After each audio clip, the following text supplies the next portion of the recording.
এই ভারত আবার আমাদের ওয়াজ শুনায়, ওরা আবার সম্প্রীতির কথা আমাদের বলে। ওই যে চিন্ময়কে যে ধরলো, চিন্ময় দাসকে ধরার পর থেকে ওরা আমাদের ওয়াজ শোনায়, বলে এটা করা ঠিক করেন নাই, এটা ঠিক হয় নাই। অথচ আপনারা চিন্তা করে দেখেন, ইতিহাসের দিকে তাকান, ভারতের ঐতিহাসিক মসজিদ বাবরি মসজিদটাকে ভেঙে দিয়ে তারা রাম মন্দির বানিয়েছে। বানায় নাই? এক কথা বলে না কেন বানায় নাই?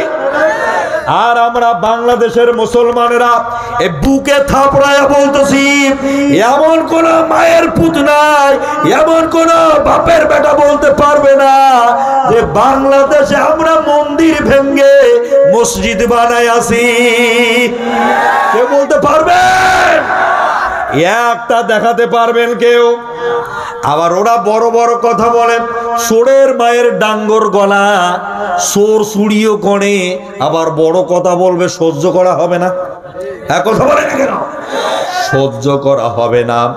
মসজিদ ভেঙ্গে মন্দির বানিয়েছে, এখন নতুন আর এক ষড়যন্ত্র তারা শুরু করে দিয়েছে ভারতবর্ষে। ওরা এবার আরো কিছু মসজিদ আর মুসলমানদের ঐতিহাসিক স্থাপনা, এগুলোকে ভেঙ্গে তারা নতুন এক পরিকল্পনা হাতে নিতে যাচ্ছে। ভারত মাঝে মধ্যে আমাদের হুমকি দেয় আর বলে, পটল ফাটাবো না, আলু ফাটাবো না, মরিচ দেবো না, পেঁয়াজ দেবো না। তোর আলু পটলের গুষ্টি মারি বেটা মোদি। কথা বলে ঠিক না? তোর আলু পটল আমরা কি করি বেটা? বাংলাদেশে কি আলু পটল এই মরিচ পেঁয়াজ নাই? কথা কয় না কেন? আছে না নাই? মরিচ পেঁয়াজ নাই? যশোরে আবাদ হয় না? যশোরে কি এগুলো হয় না? তাহলে আমরা কার উপরে নির্ভর করি? ওরা আমাদেরকে চিনি। ওরা বারবার বলছে, কি একটা সাংবাদিক কলকাতার ময়ূর নাকি, এই মিন মিন মিন মিন মিন মিন যে করে, এইটা দেখলে পায়ের রক্ত পুরো মাথার মধ্যে উঠে যায়। আমার এটা দেখলে পায়ের রক্ত পুরো মাথার উপরে উঠে যায়। বেটা মিথ্যাবাদী, জন্মের মিথ্যাবাদী বেটা। কথা বলে না কেন? ব্যাপক মিথ্যা কথা বলে। ও বলে যে চিনি যদি আমরা না দিই তাহলে বাংলাদেশ এবার কি করবে? আর বেটা আমরা চিনি তোমাদের কাছ থেকে নেব কেন? তোমরা যে কত বড় বন্ধু আমাদের, তা তো আমরা দেখতেই পাইতেছি। কথা বলে না কেন? আর তোমরা তাকে বলতে যে বাংলাদেশের শত্রু পাকিস্তান, না, বাংলাদেশের মুসলমানদের প্রকৃত বন্ধু হচ্ছে পাকিস্তান, আর প্রকাশ্য শত্রু দুশ্মন হচ্ছে ভারত। কথা বলেন কত ঠিক কিনা? কারণ এই পাকিস্তানের কোন বর্ডার এলাকায় আমার মুসলমান ভাইয়েরা জীবন দেয় নাই, বাংলাদেশে গিয়ে গুলি খেয়ে মরে নাই। বরং এই বাংলাদেশের 64টা জেলার শেষ দিকে তাকায়া দেখেন, বর্ডার এলাকা আপনাদের এলাকায় আছে বুঝি। কথা বলেন না কেন? আছে না? বাংলাদেশি মুসলমানেরা বর্ডার এলাকায় গুলি খেয়ে মরে না? এটা কোন ধরনের বন্ধু? কোন ধরনের বন্ধু? সম্মানিত ভাইয়েরা, বন্ধু কখনো বন্ধুকে হত্যা করতে পারে না। বন্ধু কখনো বন্ধুকে পিটায়া তারের মধ্যে বেড়াকাটায় আটকিয়ে রাখতে পারে না। বন্ধু কখনো বন্ধুর পাশা আমার ধান্দায় থাকে না। কথা বলেন কত ঠিক কিনা? বাংলাদেশের কোন ইঞ্চি মাটি এই ভারত যদি দখল করার জন্য ষড়যন্ত্র এবং বুদ্ধি পরামর্শ কূটনৈতিক কোন চাল চালায়, শুধু বাংলাদেশের সেনাবাহিনী না, শুধু ফোর্স না, শুধু আর্মি না, বাংলাদেশের 18 কোটি মানুষ হাতে অস্ত্র তুলে নিতে বাধ্য হবে। কথা বলেন কত ঠিক কিনা? বাংলাদেশের সেনাবাহিনীর সঙ্গে হাতে হাত মিলায়া যদি আর একটাবার স্বাধীন ভূমির জন্য, আমাদের মাতৃভূমির জন্য লড়াই করা লাগে, কারা কারা লড়াই করতে রাজি আছো? নারায়ে তাকবীর, নারায়ে তাকবীর, আল কোরআনের আলো, সারা বিশ্বের আলো। আল্লাহ কবুল করুক, জোরে গান আমি। সম্মানিত ভাইয়েরা, শুধু মনে করছেন যে 16-17 বছর এভাবে চলছেন, কয়েকদিনের লড়াই করে জালেম পালাইছে, স্বৈরাচার চলে গেছে, আর মনে হয় কোনো টেনশন নাই? না, কেবল শুরু। কথা বলেন এখানে, কেবল শুরু। শুরু না? মুরগির বুড়ানি যদি ফালায় বাচ্চা কই হয় কি হয়? কথা কয় না কেন? বাচ্চারা কিন্তু মাথা ধুলার মধ্যে পড়ে যায়, বাচ্চার কিন্তু মন মেজাজ বেশি ভালো থাকে না। কথা বলার কথা ঠিক কিনা ভাই? তোমরা এতিম, আমরা এতিমদের গায়ে হাত তুলতে চাই না। যার মা নাই তারা কি বলা হয়? এতিম বলা হয়। এতিমের গায়ে হাত তুলতে চাই না। আল্লাহর রাস্তে ভুলে গেছি, যে যেখানে আছেন থাকো, কিন্তু দেশ নিয়ে কোনো ষড়যন্ত্র করলেই ছাড় দেওয়া হবে না। কথা বলেন কথা ঠিক কিনা? কারণ এই মাটির জন্য লক্ষ লক্ষ মানুষ জান দিয়ে গিয়েছে। এটা হচ্ছে সেই বিজয়ের মাস। কথা বলেন ঠিক কিনা? এটা কিসের মাস? আমরা জানি 1971 সালের 16 ডিসেম্বরে প্রায় দীর্ঘ কঠিন এক রক্তক্ষয়ী দ্বন্দ্ব, সংঘাত, সংগ্রাম, রক্ত বিলীন করে এক সাগর রক্তের বিনিময় বাংলাদেশের তৌহিদি জনতা, এই নৌজওয়ানেরা এই মুক্ত ভূমিকে বিজয় ছিনিয়ে এনেছে। ঠিক কিনা? বিজয় করেছে বাংলাদেশের মাটিকে, বিজয় এনেছে আমাদের জন্য। যেই লাউ সেই কদু হওয়ার জন্য, যেই লাউ সেই কদু করার জন্য। কথা বলে না কেন?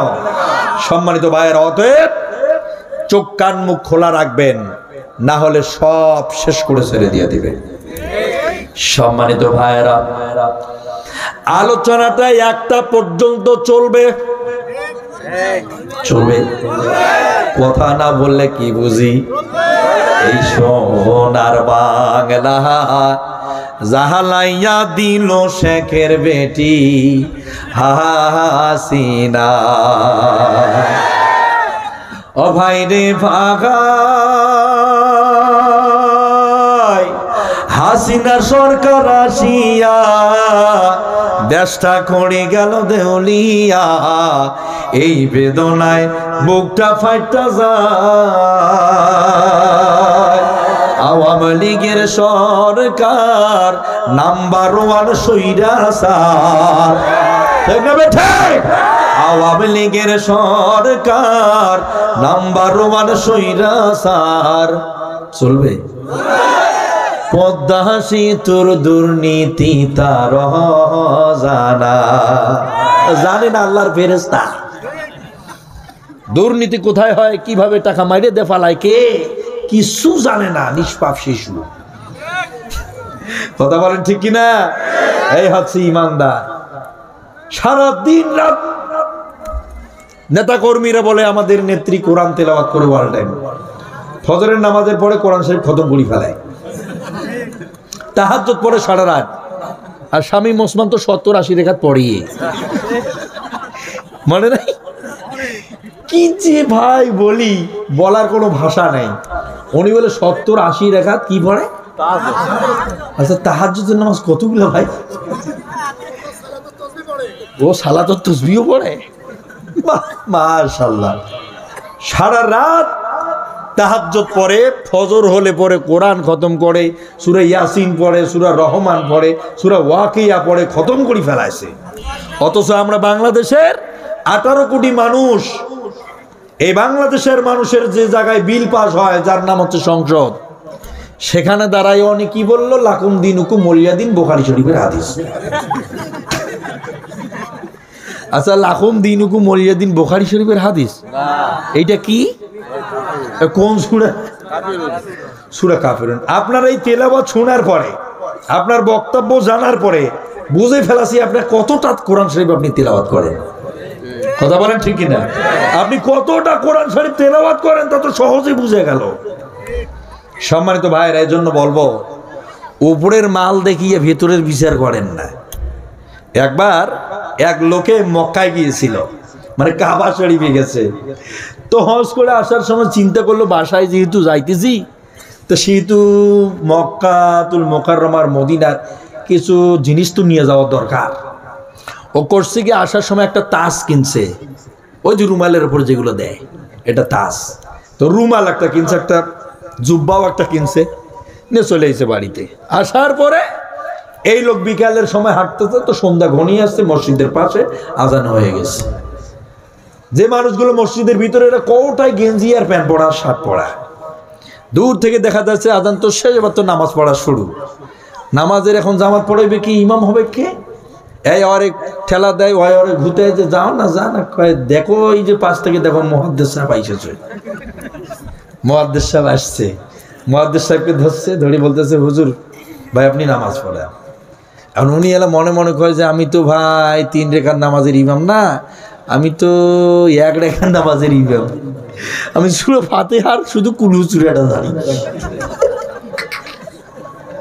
শুধু কয় রেখাতের ইমাম হয়? কথা বলে না, কয় রেখাত? ওর দ্বারা 1 রেখার নামাজের ইমামতি করা সম্ভব, তাছাড়া আর কোনো তবিল নাই। ও যাবে না, এরা কজনে মিলে যাবড়ে ধরে করছে যে তুই যদি না যাস ভাই আমাদের গুনাহ হইবে, পাপ হবে পাপ। আমরা এই যে গেঞ্জি পরা শার্ট পরা মানুষ যদি সামনে যাই আর তুমি জুব্বা হাব্বা লাগাইছো, তুমি যদি পিছনে থাকো গুনাহ হইবে না? অতএব না ভাই তোমার যাইতে হবে, ঠেইলা ঠুইলা যাবে না, এরা ছাড়বে না, ঠেলি দিয়ে দিছে। গেছে সামনে, যাওয়ার পরে অত জানে যে আমি 1 রেখাতের ইমাম। এখন সূরা ফাতিহা তেলাওয়াত করছে, করার পরে কুল সূরা মারি দিয়ে দিছে। মারি দিয়া সেজদাটা করে ফেলেছে। পরের রেখাত যখন কি করবে, মহা টেনশনে পড়ে আছে, করবে কি? এই সেজদা 2টা শেষ হলে তো উঠা লাগাছে, উঠি তো আবার বলা লাগবে নাকি, এইবার কব কি? উঠছে, ওরা যেভাবে হোক সূরা ফাতিহা পায়া ফেলাইছে।